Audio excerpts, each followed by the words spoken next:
and psychic medium. And I'm very, very passionate about past lives. It's something that I've been studying for years now, and something that I love doing past life readings. And just for like shameless self-promotion, anybody that comes to my talk, I'm doing $10 off if you come, if you want a reading, like no pressure, but I'm offering $10 off for a reading later, anytime throughout the day. Or even if you want to book later too, that's fine too. So, have you ever felt drawn to like a certain place or time period or culture, but you can't explain why? Or maybe you have like fears, irrational fears in this lifetime that you can't really explain. Like there's like, some people have abandonment, like fear of being abandoned, but they have a lovely childhood and were never abandoned or anything like that, but they still have like this deep-rooted fear there. So sometimes when we have things like that, that's residual from our past lives. And so what I decided to do is come up with, from all the research I've done and all the books I've read on it, I've compiled a list of 10 clues that will help you uncover your past lives. So the first one, like I kind of mentioned already, is fears or phobias with no rational cause. So if you have like an intense fear like water, fire, heights, abandonment, crowds, like claustrophobia, and there's no trauma in this lifetime to explain it, that could be because it's from another life. Our souls remember like these past life traumas, even though we don't fully remember them, like part of our brain does because it's part of our soul. So you can, once you figure out what the fear is and you figure out what lifetime it comes from, you can actually work to resolve it and clear that so that you don't have that fear anymore. So an example is somebody who's terrified of water, but like you've never had any issues with water in this lifetime. Maybe in the past life you drowned. Or same with fire, like you're afraid of fire, but you've never been in a fire. There's no reason why you should be afraid of fire. Maybe you burned, or there was a fire, or some kind of big fire in a past life. Or somebody that's afraid of needles, they might have been stabbed. There's all these just different fears that we have that can be from a past life. So number 2 is deja vu. So deja vu is that strange feeling that I've been here before, or I know this person. Like, have you ever met somebody in your life? I know you from somewhere, but you've never met that person. It could be deja vu, like you just know them from a past life. To be fully transparent, I don't think I've ever really experienced deja vu, because I have a lot of personal examples in here to help. So that one is one. Has any of you ever experienced deja vu? Do you want to tell us about it?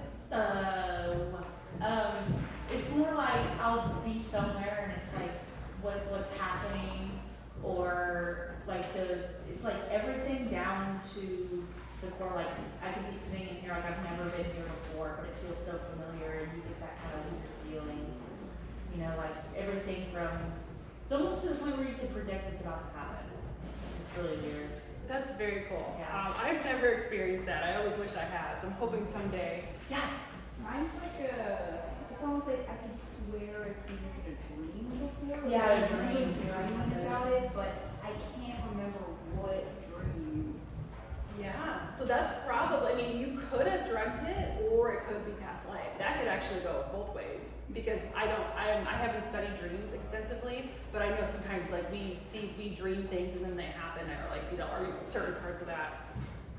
So thank you for sharing those stories with us. Number 3 is fashion preferences from like another time or culture. So if you're drawn to clothing of a specific era or culture, sometimes it's because you lived in that area or you lived in that lifetime. So when I was a kid, I was born in 1980, and when I was around 5, what everybody else was like rocking like leg warmers, I was begging my mom for saddle shoes and a poodle skirt. And she's like, why? I had to wear that stuff as a kid. Why? This is weird. And she just kind of chalked it up to me being just like a weird kid. But then I would so this is back when like Nick at Night. Who remembers when Nick at Night actually showed like old shows? Not like Roseanne. So like I used to sneak up at night and go watch Nick at Night and watch like the Donna Reed show. And there was another one I really liked, Dennis the Menace. Patty Duke. I would go watch all these shows from the 50s. I was so into them, even though they were like I was 5. I was such a weird kid. But Oh, and also too, while everybody was like doing the Thriller dance, I was like trying to master the mashed potato, a dance from like the early 60s. I was just obsessed. So when I was in my early 40s, I discovered that I had a past lifetime as a little girl, and like it was around 1962. I died very tragically I was around 7. But that explains why I had that fascination, because I was a little kid and that was what I wore. Those were the shows that I watched. And since I was in that lifetime and that I was born in 80, it was not that long ago. So I also, to this day, I still love 50s dresses. I have a bunch of like 1950s dresses that I bought. I just have like this affinity for that like late 50s, early 60s time frame. It's because I lived it and I never got to finish that life. And I feel like part of me, like wearing those dresses is like, oh, I get to finally like wear the big girl dresses, but I didn't get to wear them when I was in that lifetime. So another one is food tastes or aversions. So if you have like a food preference that you love, like let's say you like love French food, you're like, I cannot get enough of like escargot, which I don't know why, that sounds gross, but sorry. I don't know, stales, I guess maybe they're a delicacy, I don't know. But like, or like, let's say you like love them, or let's say you cannot stand like a certain kind of food, or even like the smell of it. You're like, I cannot stand the smell of like bread baking, like French bread baking, which I don't know why, this bread smells amazing, right? But that's my opinion. But so those can indicate that you had either like a happy life or like a bad life. So if you are really drawn to like Italian food and you cannot get enough of it, you would eat every night of the week pasta. You probably lived in Italy and you probably had a very happy life. But if you cannot stand, like you see a commercial for Olive Garden and you're like, ugh, no, thank you. You probably lived in Italy and did not have a great life. So those are 2 different examples. Does anybody have, like, anybody want to share, like either like a clothing preference or like a food thing that they've had or experienced? Yeah? 30s. These glasses, I got them at the antique mall in Lawrence. They're actually designed from the 30s. Cool. So I you got were, them re-lensed for my prescription. so you like the 1930s? Yeah, specifically the men's fashion for some reason. Okay, so you're probably a guy. Also, do you feel, because that was the Great Depression, do you have like a lack of mindset, or you always feel like you're going to run out of money, or you're always worried about that? You were probably around in the Great Depression. Yeah. Or like never, like always. Yeah. I was just gonna say, if you like you're afraid you're gonna run out of food, that's left over from the Great Depression from you. And the cash on the floorboards kind of mindset. Yeah, saving it for a rainy day. Yeah. That is like classic textbook. Like you were absolutely alive during that time. You were probably a guy since you like the men's fashion. That's very cool. Anyone else? I love Hawaiian seafood. Oh, Hawaiian? Oh, that's awesome. So you probably like lived in Hawaii, like maybe even like probably before it was Hawaii, maybe back before it became a state. Do you have any other like My clothes style is like a mix between the 70s and the 90s. Oh, okay. Because I collect jean jackets and Really? So that's also very 80s too. That's okay. And so I'm assuming you're probably like what? 12. Okay. So you had a very recent. You must have had a very recent past life. Do you like grunge? Like Nirvana? That kind of like that 90s music? That's fascinating. And then like the 70s. That's so cool. So you probably you're a very new soul. Because that means you probably died, like I'm assuming sometime in the 90s, and then like were able to reincarnate super quick. So thank you for sharing those. Okay, so the next one is number 5 is places and climates that feel like home or are very unsettling. Have you ever felt a connection to a place, or even an unsettling feeling to a place that you can't explain? Let's say you have you go to a city, you travel to a new city and you're like, I love this place. I wish I could move here. I feel like I belong here. These are my people. That's how I felt in San Francisco and in New Orleans, but New Orleans is way too hot for me. But anyway, I went to New Orleans and I was like, these are my people. This place is awesome. And in San Francisco, I felt like I was home. I felt like I was at home. I felt like my heart, I still feel like part of my heart is there. So I know that I haven't uncovered those lives just yet. I'm still working because we've had so many lives that you can only uncover so many at a time. But I know that I've had really good lives in either New Orleans and San Francisco. Anybody else? My oldest son was born in New York, and when he was real little, he knew all kinds of things about the Civil War. Their uniforms, there's no explanation for it. That's awesome. So clearly he was in the Civil War. Clearly so. He's probably a soldier.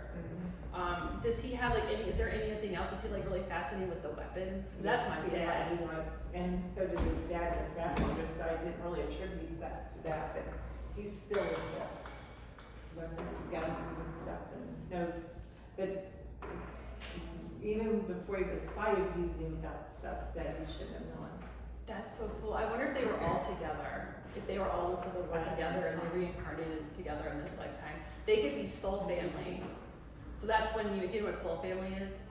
Yeah. So they just repeat and go back and see family at different stages, different ages. I bet the 3 of them have worked together in the Civil War and then came back together here. Like maybe they were brothers or like comrade or soldiers together. And he just, that's it was cool. freaky because he knew stuff and I took him a while to really believe that he knew what he knew.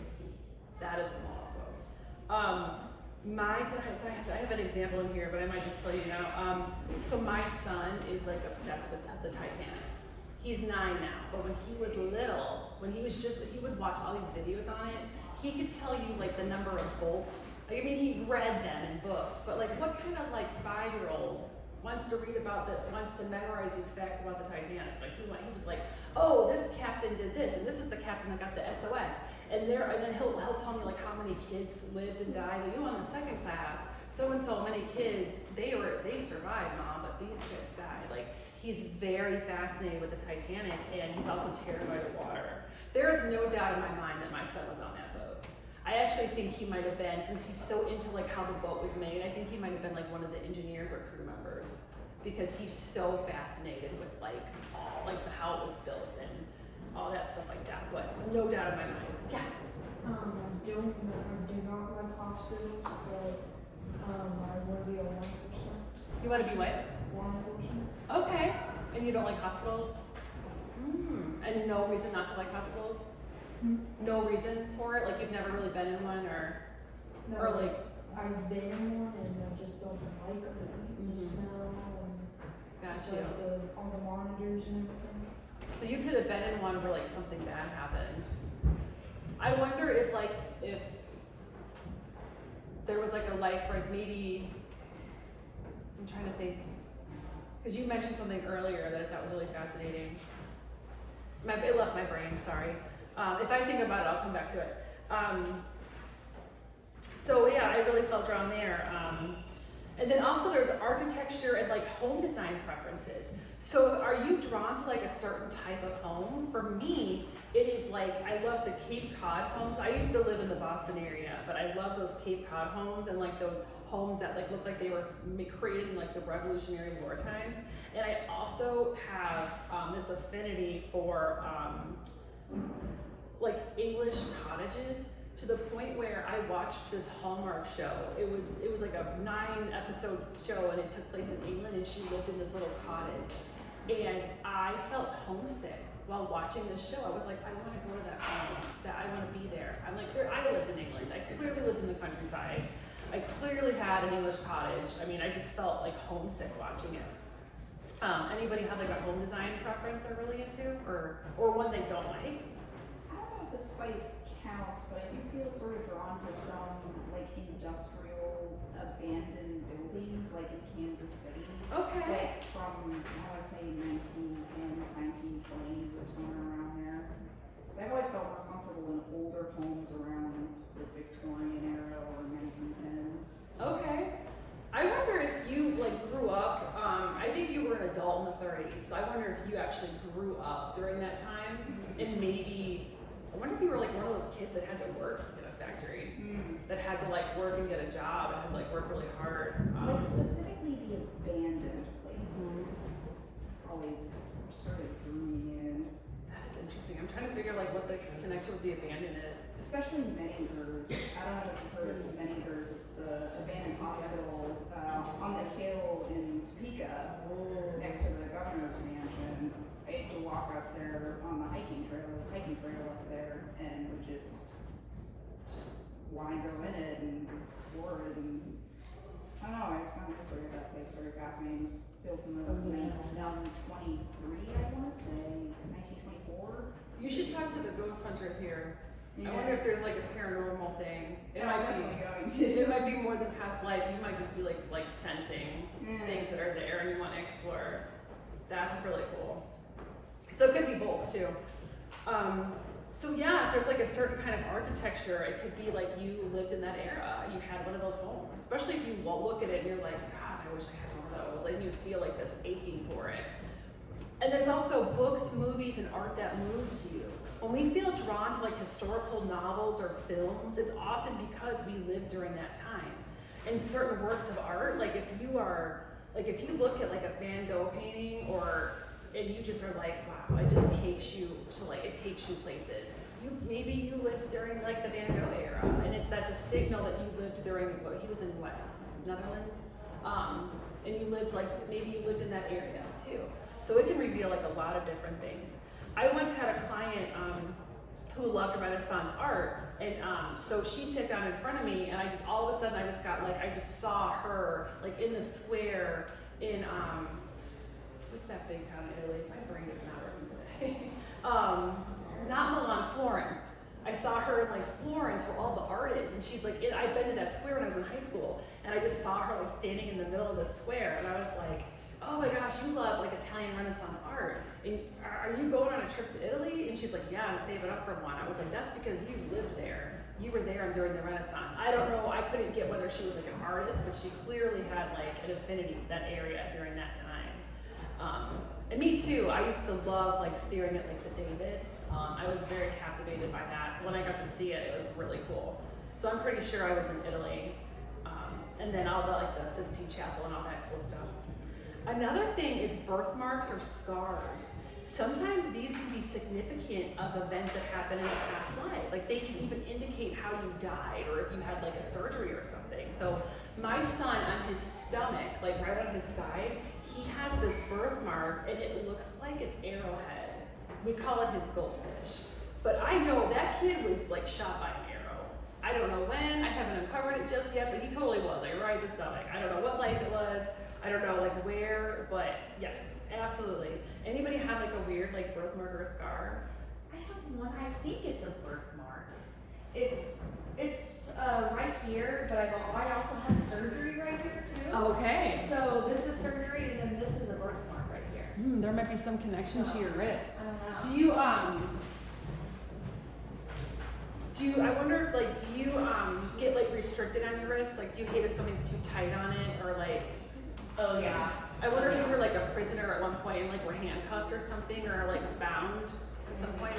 Because I know if we don't like if it's like too tight, like I can't have anything around my neck because I was strangled. Like it has to be long or I feel like I'm dragging. I actually have a pretty large scar right underneath my scalp. Yeah. And it was always there? Oh wow. Oh wow. So that means that definitely indicates like head trauma of some kind in a past life. And it's like we have no way to explain it. It's so fascinating. I asked my grandma about it. She said that it was even there when I was born. Wow. Okay. So you probably in your whatever past life that was, you probably had some kind of head trauma. That's indicating that. So my next one is fascination with certain eras. I kind of covered this a little bit when I talked about my 50s obsession, but this is more like time periods in general, not just like the clothing. So like ancient Egypt, Elizabethan England, the Wild West, the 1930s, the 1960s. People who love like period dramas or antique shops, they do because they lived during those eras. And if you ever get like a sense of like an emotional heaviness around a specific like area, like a specific tragedy or a specific war or some kind of history, like you just feel really heavy when you have to learn about it in school and you're like, oh, it's just, it could have been because you were in that time period and that event deeply affected you or impacted you. I do know, I learned from, her name is Denise Lynn, and she is like one of the big gurus on past lives, and I learned a lot of this stuff from her book, reading her books and taking her class. And she talked about how there's a lot of us that were in World War II that we all, like so many people died. So many of us had like soul contracts to like be in that time period, and then a lot of us reincarnated really quickly, like right after. So because it was just such like such a tragedy. So if you feel like an emotional heaviness like around that time, it could be because you are in that war, you were impacted by what was happening. So any questions so far? So my last one is instant soul connections or even repulsions. So if you've ever like met somebody like you feel like you've known forever, you maybe have. It just might not, you just might not have met them in this lifetime yet. And I talked a little bit about soul family, and we're talking about your family. So like soul family, you reincarnate together, and so you might come together, like they might have all been soldiers together in one life, and then the next life it's like grandpa, father, son, or maybe they were all brothers. And then it's the same thing if you meet somebody that like rubs you the wrong way, like instantly. Like you just meet somebody and you're like, I don't like that person. There's something about them I just don't like, but they haven't done anything to you. Like they're perfectly harmless, but there's just something about them. It could just be because you were in a past life together, and maybe you were adversaries, or maybe they did something to you. You're just meeting them now, and then you just have like that residual like ick factor. So, any questions? Okay. So why does this matter? Why is it important to know like your past lives? Because exploring your past lives, it's not just about satisfying curiosity or explaining why you have a closet full of 1950s dresses. It's looking at those fears or those things that you love and like the people you're drawn to, and figuring out that a lot of times it's not random. They're clues to help you uncover how like the lives you've had before. And sometimes if you have like a fear, like I talked about, like a fear or like a lack of mindset, or maybe you do hoarding because you were in the Great Depression, it's stuff that once you figure out why you were doing that, it's stuff you can work on to heal. You can work on it. There's like meditations you can do tapping. I actually have a video on YouTube where I talk about all the different ways you can heal your past life trauma. You should check it out. If you look, I think I actually don't have it on my sheet. I might have it on my sheet where it says my channel, or I have, my YouTube channel is like my full name. So, but yeah, check that out because it talks about the different ways you can heal your past lives. And it's just like a full video, and it's free. So yeah, that's all I have. Does anybody have any questions? Yeah. This is all very new to me, so I'm not sure if I completely it's more like a clarifying question. So you know that theory that like past, present, and future all happen at the same time? I know. Like, time works. That hurts my brain. So have you ever had someone who has like a past life, quote unquote, that is actually happening in the future? So I've heard that's possible. So to me, that breaks my brain. I can't, like my brain, like, do you ever watch The Good Place? Yes. That's Jeremy Bearimy to me. Love. Jeremy Bearimy, when he's like, that broke me. That broke me. That's how that theory is to me. And I know a lot of people do believe in it, and I'm not going to discount it. I'm sure it's probably true. My brain just can't comprehend how we're here and there and here and there and all the places. But that's just my brain. So, but I don't discount that. It's Jeremy Bearimy. It's like a big loop. It's like, I love that. I love that show. But oh yeah, I should have my YouTube channel on your sheet I gave you. But I have some I have a bunch of like past life videos on there. So, any other questions? I'm sorry I didn't have a good answer for you. It's just that concept just breaks my brain. I don't know. But it's probably true. We probably are. It's probably another me going on right now. Who knows? Any other questions? No? Well, thank you all for coming. I think this is the biggest audience I've ever had, so thank you.